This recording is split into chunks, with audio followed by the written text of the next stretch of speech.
I'm Ms. Cox. And I'm Mr. Cook, and today we're going to teach you blocking flow number 2. Let's do this.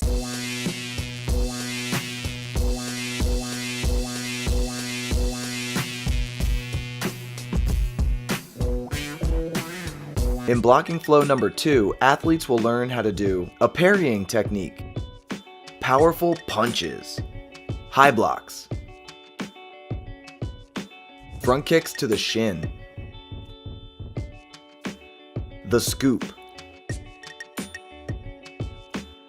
and pushing front kicks to the body. The best way to master this blocking flow is to divide it into 3 parts. So practice left parry and right punch.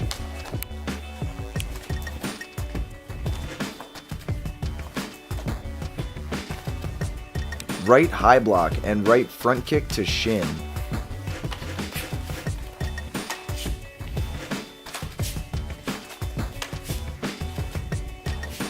And right scoop and right front kick to the belly.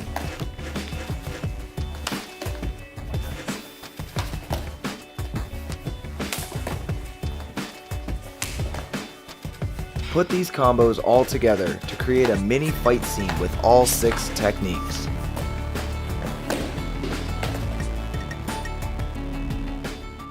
Now practice it a million times. So you can get better, faster, and stronger. And remember, martial arts is just like taking a shower. If you don't do it every day. You stink! What?